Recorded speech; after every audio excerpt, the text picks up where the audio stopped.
नमस्कार मित्रांनो, स्वागत आहे तुमचं आमच्या चॅनलवर। ही कथा सुरू करण्यापूर्वी आमच्या चॅनलला सबस्क्राईब नक्की करा। तर चला कथेला सुरुवात करूया। एक दिवस खूप जोरदार पाऊस पडत होता। त्याच दिवशी मी माझ्या नवऱ्याला खूप मिस करत होते। माझ्या भाच्याला पांढऱ्या घोडीवर सवारी करण्याची खूप आवड होती। तो मला दररोज म्हणायचा, मामी मला तुमच्या पांढऱ्या घोडीची सवारी करायची आहे। मी कधी कधी या गोष्टींवर हसत होते, पण बऱ्याचदा तो माझ्यावर जबरदस्ती करतोय असं मला वाटत होतं। तो आमच्याकडे शिकायला होता। त्या दिवसात माझे पती परदेशात राहत होते। माझा भाचा तरुण होता, परंतु हळूहळू त्यात बरेच बदल झाले। तो माझ्याजवळ येत असे आणि म्हणायचा, मामी मला तुमच्या पांढऱ्या घोडींवर स्वार व्हायचं आहे। पण मी त्याला लहान समजत होते। पण त्यावेळी भाचा माझ्या खोलीत आला आणि मला म्हणाला, आज काहीही करून मी तुमच्या घोडीवर स्वार होणारच। मग मी त्याला चेष्टेने म्हणाले, ठीक आहे, मग मी काय करावं, अशी तुझी इच्छा आहे। त्याने पुढे जे काही केलं त्यामुळे माझ्या पायाखालची जमीनच सरकली। त्याने चक्क माझ्या खोलीतील लाईट बंद केली। आणि आता सविस्तर कथा बघूया। मी एका गरीब कुटुंबातील मुलगी होते। मला 4 बहिणी होत्या। त्या माझ्यापेक्षा लहान होत्या। मी दिसायला खूपच सुंदर असल्यामुळे मला खूप साऱ्या साडी येत होत्या। मग माझ्या वडिलांनी एक चांगलं स्थळ बघून माझं लग्न लावून दिलं। त्यांनी माझं लग्न करताना कसलाच विचार केला नाही। फक्त श्रीमंती आणि मुलाचा पगार बघून माझं त्या मुलासोबत लग्न केलं। लग्नाच्या दिवशी मी माझ्या घरी आले। घरात कोणीच नव्हतं, फक्त मी आणि माझा नवरा। सगळे नातेवाईकही त्या दिवशी माघारी गेले होते। आमचं घर खूपच मोठं होतं। घरात नोकर चाकर होते। त्या दिवशी आमच्या लग्नाची पहिली रात्र होती। मी माझ्या नवऱ्याने आमची रूम खूप छान पद्धतीने सजवली होती। मी आमच्या फुलांनी सजवलेल्या बेडवर नवऱ्याची वाट बघत बसले होते। अर्ध्या तासाने माझा नवरा रूममध्ये आला आणि त्याने आतून दार बंद करून घेतलं। तशी माझ्या हृदयाची धडधड वाढत चालली होती। तो माझ्याजवळ येऊन बसला आणि त्याने माझ्या डोक्यावरचा पदर बाजूला केला। मी खूप घाबरले होते। मला खूप लाजही वाटत होती। त्याने माझ्या चेहऱ्यावरून ओळखलं आणि इकडच्या तिकडच्या गप्पा सुरू केला। सुरुवातीला त्याच्याशी बोलताना मला खूप अवघडल्यासारखं झालं होतं, पण नंतर मीही थोडी रिलॅक्स झाले आणि त्यांच्या गप्पांमध्ये हरवून गेले। तो चक्क 2 तास माझ्याशी गप्पा मारत होता। मी आता पूर्ण लाज आणि भीती विसरली होती। मग त्याने माझा हात हातात घेतला आणि प्रेमाचा पहिला पाऊल उचलला। त्याने रूमची लाईट बंद केली आणि माझ्यावर रात्रभर भरभरून प्रेम केलं। मला त्या दिवशी खूप छान झोप लागली होती। पण सकाळी जाग आल्यावर मी पाहिलं की माझा नवरा कुठेतरी जाण्याच्या तयारीत होता। मी उठल्यावर त्याने मला जे काही सांगितलं त्यावर मला विश्वासच बसत नव्हता। मी खूप नाराज झाले, कारण माझा नवरा लग्नाच्या दुसऱ्याच दिवशी त्याच्या ऑफिसच्या कामानिमित्त परदेशात निघाला होता। मी त्याला म्हणाले, आपल्या लग्नाला अजून 1 दिवस झाला नाही आणि तुम्ही लगेच मला सोडून एवढ्या लांब निघालात? तर तो मला म्हणाला, मला जावं लागेल, ऑफिसचं काम आहे। मी त्याला अडवण्याचा खूप प्रयत्न केला, पण त्याने माझे काहीच ऐकलं नाही।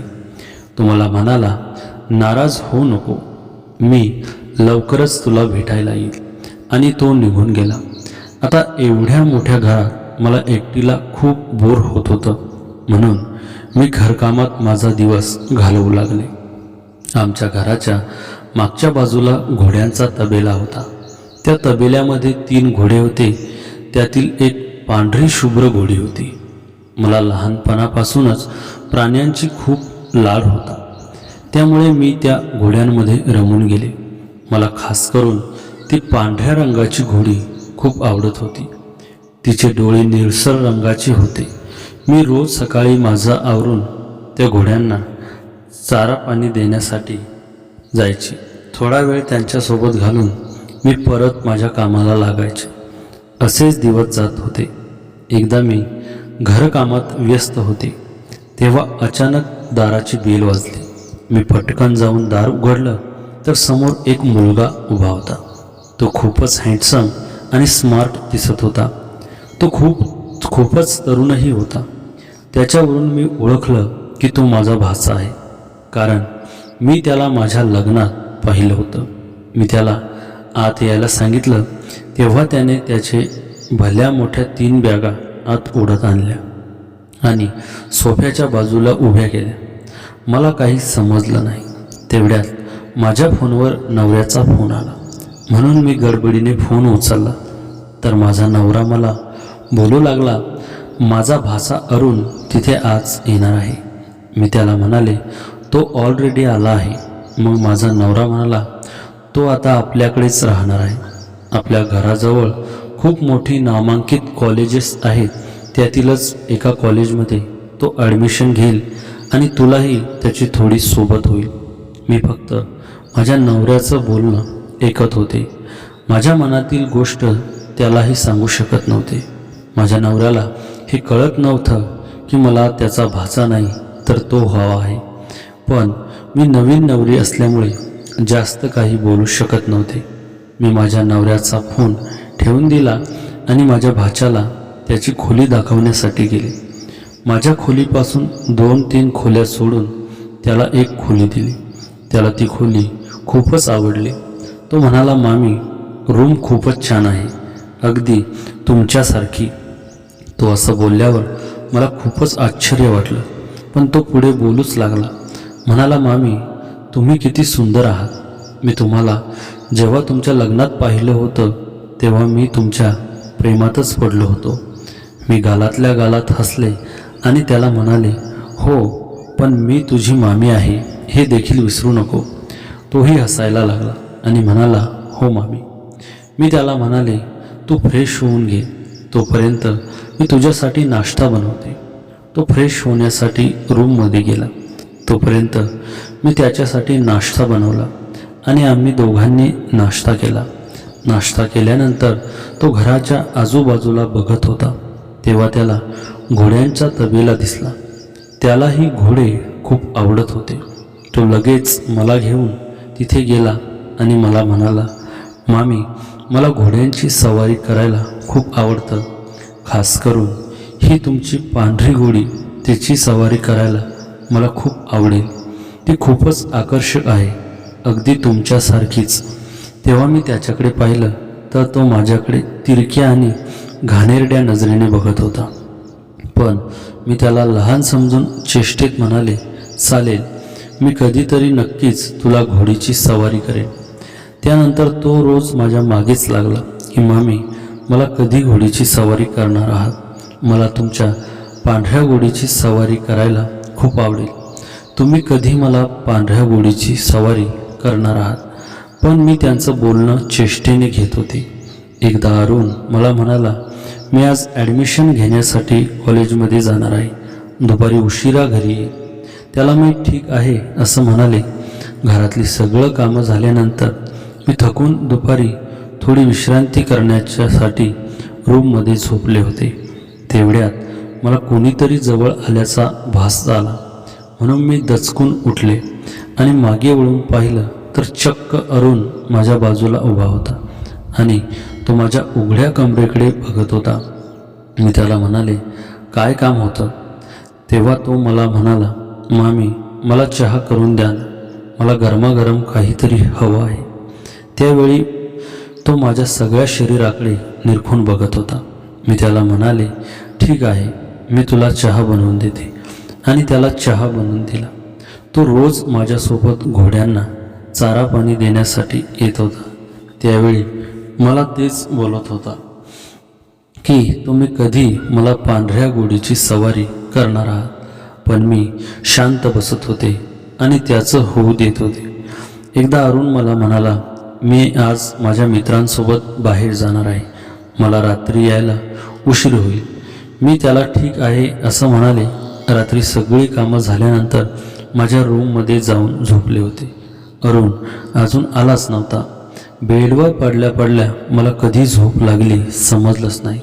मध्यरात्री मला कुठल्या तरी आवाजाने जाग आली. तो आवाज ऐकून मला कसं तरी होत होतं. मी इकडे तिकडे बघितलं तर तो आवाज मला खिडकीच्या बाहेरून येत होता. मी घाबरले आणि तोंडावर पांघरून घेऊन पडून राहिले. मग दुसऱ्या दिवशी सकाळी नाश्ता करताना मी अरुणला विचारलं, तू रात्री कधी आलास? तेव्हा तो म्हणाला, मी रात्री 12 नंतर घरी आलो. तेव्हा तुम्ही गाढ झोपल्या होत्या म्हणून मी तुम्हाला उठवलं नाही. त्या दिवशी देखील मला रात्री तो आवाज आला, पण मला आज बघायचं होतं की तो आवाज नेमका कुठून येतोय. म्हणून मी दार उघडून बाहेर आले तर मला अरुणच्या खोलीतून तो आवाज येत होता. मी थोडी पुढे गेले आणि त्याच्या खोलीत वाकून बघितलं तर तो मोबाईलमध्ये काहीतरी बघत विचित्र चाळी करत होता. माझ्या अंगावर सरसरून काटा आला आणि मी धावतच माझ्या रूममध्ये गेले आणि दार बंद करून घेतलं.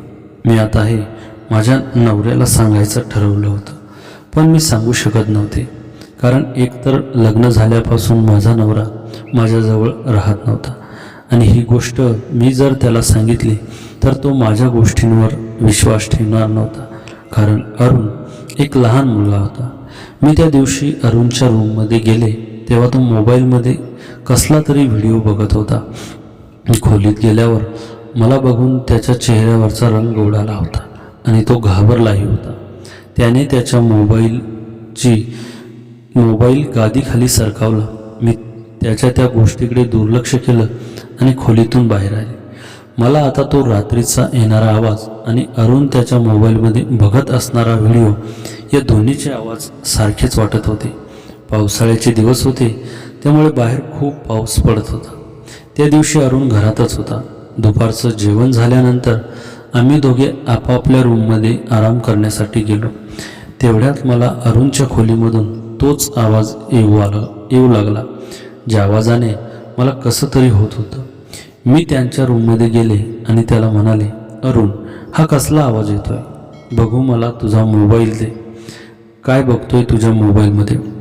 तेव्हा तो जरा लाजला, पण मी त्याच्या हातातून मोबाईल हिसकावून घेतला आणि बघितलं तर माझी मलाच लाज वाटू लागली, कारण तो घोड्यांचे व्हिडिओ बघत होता. मी त्याला विचारलं, अरुण हे काय आहे? तर तो म्हणाला, मामी, मी तुमच्या किती दिवस मागे लागलो आहे की मला पांढऱ्या घोडीची सवारी करायची आहे, पण तुम्ही मला करूनच देत नाही. म्हणून मी विचार केला की आपणच मोबाईलवरती व्हिडिओ बघून घोड्यांची सवारी कशी करतात ते शिकायचं. मला घोड्यावर सवारी करायला खूप आवडतं. माझ्या लहानपणी आमच्या घरात घोडे होते. मी त्यावर सवारीही करायचो. पण एक दिवस मी सवारी करत असताना पडलो आणि माझा पाय फ्रॅक्चर झाला. त्या दिवसापासून माझ्या आजोबांनी मला घोड्यांची सवारी करण्यापासून मनाई केली होती. पण आता मी मोठा झालो आहे आणि मला आता घोड्यांची सवारी करायची आहे. खास करून मला त्या पांढऱ्या घोडीची सवारी करायची आहे. हे ऐकल्यावर मी मनात स्वतःला दोष देत राहिले. मी म्हणाले, जर मी अरुणबद्दल चुकीचं माझ्या नवऱ्याला बोलले असते तर किती मोठा अनर्थ झाला असता. अरुणच्या आवडीचं खरं कारण समजल्यावर मला खूप वाईट वाटलं. मी स्वतःला दोष देत होते की अरुणबद्दल चुकीचा समज करून घेऊन मी जवळजवळ माझ्या नवऱ्याला काहीतरी बोलणार होते. पण नशीब चांगलं की वेळीच मला सत्य समजलं. अरुणच्या त्या गोड हट्टामुळे त्याच्या बालपणीची आठवण झाली आणि मी ठरवलं की आता त्याला नक्कीच पांढऱ्या घोडीची सवारी करून द्यायची. त्या दिवशी संध्याकाळी मी अरुणला म्हणाले, अरुण, उद्या सकाळी लवकर उठ, मी तुला पांढऱ्या घोडीची सवारी शिकवते. हे ऐकताच अरुणच्या चेहऱ्यावर किती आनंद ओसांडून वाहत होता ते मी शब्दात सांगू शकत नाही. तो उड्या मारू लागला आणि म्हणू लागला, खरंच मामी, तुम्ही खोटं बोलत नाही ना? मी हसत म्हणाले, हो रे, खरंच, पण एक अट आहे. तो ताबडतोब म्हणाला, सांगा मामी, काय अट? मी कोणतीही अट मान्य करतो. मी म्हणाले, सकाळी लवकर उठायचं आणि मी सांगेन तसे शिस्तीने वागायचं, घोडीशी प्रेमाने वागायचं, तिच्यावर जबरदस्ती नाही. तो लगेच म्हणाला, हो मामी, अर्थातच, मी तिच्यावर खूप प्रेम करेन. त्या रात्री अरुणला झोप येईना. तो कधी उजाडेल आणि मामी त्याला कधी घोड्यावर बसवेल असं तो स्वप्न पाहत राहिला. मीही त्याच्या उत्साहाने प्रभावित झाले. सकाळी लवकर उठून मी सर्व तयारी करून ठेवली. सकाळी अरुण अगदी 7 वाजता उठून तयार झाला. आम्ही दोघं तबेल्यात गेलो. पांढरी घोडी आम्हाला बघून खिन्नपणे किन्हाळली. अरुणने हळूहळू तिच्या जवळ जाऊन तिला प्रेमाने थोपाटलं. किती सुंदर आहेस तू, तुझे डोळे बघ कसे निर्मळ आहेत, तुझे नाव काय ठेवू तुझे. तो स्वतःचीच बोलू लागला. मी म्हणाले, तिचं नाव चांदणी आहे. अरुण उत्साहात म्हणाला, वाह, खरंच छान नाव आहे चांदणी, तुझ्या रंगासारखा. मी अरुणला घोडीशी मैत्री करायला सांगितले. तो चांदणीला गाजर आणि साखर खायला देत होता. हळूहळू चांदणीने अरुणवर विश्वास ठेवायला सुरुवात केली. मग मी त्याला घोडीच्या पाठीवर बसण्याचं प्राथमिक प्रशिक्षण द्यायला सुरुवात केली. प्रथम घोडीच्या डाव्या बाजूला उभा राहा, तिच्या खोगारीला हात लावा आणि तिला कळवा की तू आता चढणार आहेस. मग हळूहळू डावा पाय रकाबात घातला आणि आपला जोर वरती द्या. मी त्याला शिकू लागले. अरुण अतिशय जागरूकपणे माझं ऐकत होता. त्याने पहिल्याच प्रयत्नात घोडीवर बसण्यात यश मिळवलं. चांदणी शांत होती. तो घोडीवर बसल्यावर त्याच्या चेहऱ्यावरचा आनंद पाहून मलाही खूप आनंद झाला. मामी मी बसलो. तो आरडाओरडा करू लागला. मी म्हणाले, शांत राहा, आता तिला हळूहळू चालायला सांग. तिच्या पोटाला हलक्या हलक्या टाचा दे. तो म्हणाला, पण मला त्रास होईल का तिला. मी हसत म्हणाले, नाही रे, फक्त हलक्या टाचा द्यायच्या आहे. तिला कळेल की तू तिला पुढे जायला सांगतो आहेस. अरुणने तसं केलं. चांदणी हळूहळू पुढे सरकली. अरुणचा उत्साह शिगेला पोचला होता. मी त्याच्या शेजारी चालत होते. त्याला बारीक नजर ठेवून थोड्या अंतरावर गेल्यावर मी त्याला वळण कसं घ्यायचं, तसंच कसं थांबवायचं हेही शिकवलं. मामी, मी आज खूप आनंदी आहे, तुमचा खूप आभार, तो म्हणाला. मी म्हणाले, अरुण, पण आता परत जाऊया, उद्या पुन्हा शिकू. तो किंचित नाराज झाला, पण तो मान्य करून परत आला. चांदणीच्या पाठीवरून उतरताना त्याने त्याला प्रेमाने मिठी मारली. उद्या पुन्हा भेटू चांदणी, तो तिला म्हणाला. त्या दिवसापासून अरुण नियमितपणे दररोज सकाळी लवकर उठून घोडीची सवारी करायला येत असे. 1-2 दिवसात त्याने खूप प्रगती केली. आता तो स्वतःहून चांदणीला चालवू शकत होता. मी त्याचा उत्साह आणि प्रेम पाहून खूप खुश होते. पण या सगळ्यात एक गोष्ट मी लक्षात आणत होते. अरुणच्या वागण्यात बदल होत होता. तो आता अधिक शांत, गांभीर्यपूर्ण आणि प्रौढ झाला होता.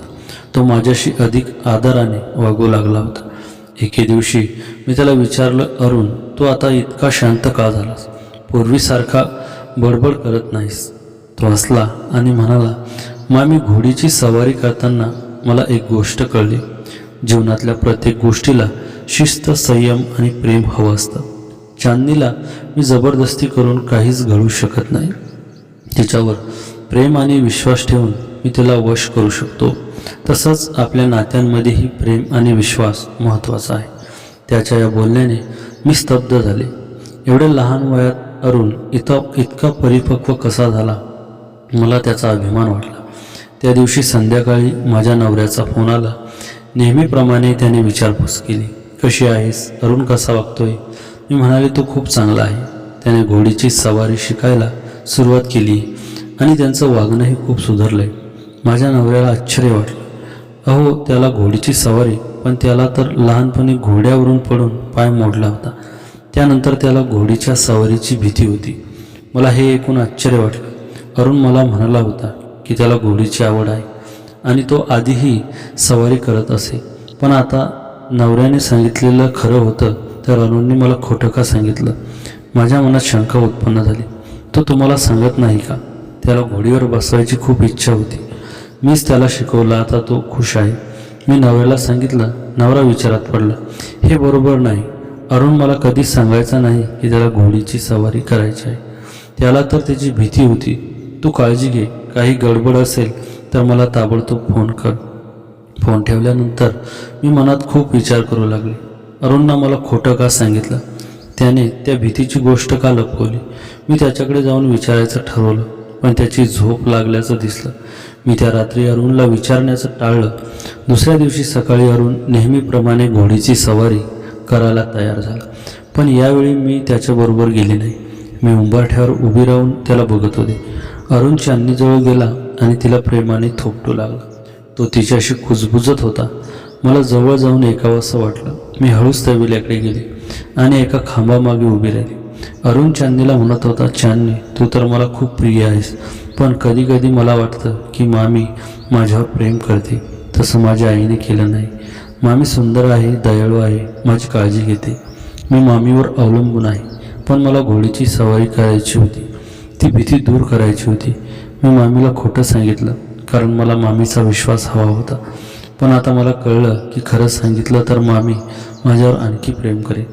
मी हे ऐकून स्तब्ध उभी होते. अरुणच्या आतल्या भावना मला समजल्या. त्याचं बालपणातलं दुःख, त्याची असुरक्षितता, या सगळ्यामागे एक वेदना होती. मी पुढे येऊन त्याला म्हणाले, अरुण, मला सर्व कळलं. तू मला खोटं का सांगितलंस? अरुण घाबरून मागे सरकला. त्याच्या डोळ्यात पाणी आलं. मामी, मला माफ करा. मी तुमच्यावर प्रेम करतो. मला वाटलं जर मी खरंच सांगितलं तर तुम्ही मला घोडीची सवारी करू द्या. मला तुमच्या प्रेमाची गरज होती. मी तुम्हाला खोटं सांगितलं, पण माझा हेतू वाईट नव्हता. मी त्याच्या जवळ जाऊन त्याला मिठी मारली. अरुण, तुला माफ केला, पण पुढच्या वेळी कोणत्याही गोष्टीसाठी खोटं बोलू नकोस. मी तुझी मामी आहे, तुझी काळजी घेईन, तुझ्यावर प्रेम करेन, पण प्रत्येक गोष्टीत प्रामाणिकपणा हवा. अरुण रडत रडत म्हणाला, मामी, मी तुमचा विश्वास कधीच मोडणार नाही. मला माफ करा. त्या दिवसापासून अरुण पूर्णपणे बदलला. त्याने आपली प्रत्येक गोष्ट मला सांगायला सुरुवात केली. आमच्यात एक वेगळं नातं निर्माण झालं. एक विश्वासार्ह, प्रामाणिक आणि गोड नातं. तो माझा भाचा होता, पण तो माझा मित्रही होता. पुढे काही दिवसांनी माझा नवरा परदेशातून परत आला. त्याने घरी येताच अरुण आणि मला बघितलं. आम्ही दोघं बागेत बसून गप्पा मारत होतो. तो आला आणि म्हणाला, काय इथे गप्पा मारताय? अरुण, तू कसा आहेस? घोडीची सवारी केली? अरुण लाजला, पण त्याने सर्व खरं सांगितलं. कसं त्याने मला खोटं सांगितलं, कसं त्याला घोडीची सवारी करायची होती आणि कसं मी त्याला शिकवलं. नवऱ्याने आमच्याकडे पाहिलं आणि म्हणाला, खरं सांगतो, मला अभिमान आहे तुमचा दोघांचाही. अरुण, तू प्रामाणिकपणा शिकला आहेस आणि तू प्रिया, त्याला प्रेम आणि आधार दिलास. त्या रात्री आम्ही तिघांनी एकत्र जेवण केलं. घरात आनंदाचं वातावरण होतं. पण या सगळ्यात एक गोष्ट लक्षात आली. अरुण माझ्याकडे नेहमीपेक्षा वेगळ्या नजरेने बघत होता. त्याच्या नजरेत एक विश्वास होता, आदर होता, पण थोडी अनामिक भावनाही होती. अरुण तिथे एका आठवड्याने कॉलेजला जायला निघाला. तो जाताना मला म्हणाला, मामी, तुमच्यासोबत घालवलेले दिवस मी कधीच विसरणार नाही. तुम्ही मला प्रेम शिकवलं, विश्वास शिकवला, माफी शिकवली. मला कायम आठवणीत राहील की जीवनात कितीही अडचणी आल्या तरी प्रेम आणि प्रामाणिकपणा हेच मोलाचे आहे. मी त्याला आशीर्वाद दिले. त्याने निघण्यापूर्वी चांदणीला भेटतो. तो तिच्याशी प्रेमाने बोलला, चांदणी, मी निघतोय, पण येईन परत, माझी वाट बघ. चांदणीने निन्निहाट केली, जणू तिला सगळं कळलं. पण या सगळ्यातली खरी कथा वेगळी होती. अरुण निघून गेल्यावर एक दिवस मला त्याच्या खोलीत स्वच्छता करताना त्याची डायरी सापडली. ती वाचताना माझी पायाखालची जमीन सरकली. त्या डायरीत अरुणने काय लिहिलं होतं, त्याने माझ्यासाठी काय योजना आखली होती आणि माझा नवरा त्यात कुठे सामील होता, या सगळ्या प्रश्नांची उत्तर जाणून घेण्यासाठी पुढचा भाग नक्की पहा. मित्रांनो, ही कथा तुम्हाला आवडली असेल तर या व्हिडिओला लाईक करा आणि चॅनलला सबस्क्राईब करायला विसरू नका. पुढच्या भागात अशीच एक धक्कादायक कथा घेऊन येईल. तोवर नमस्कार. आपली काळजी घ्या. धन्यवाद.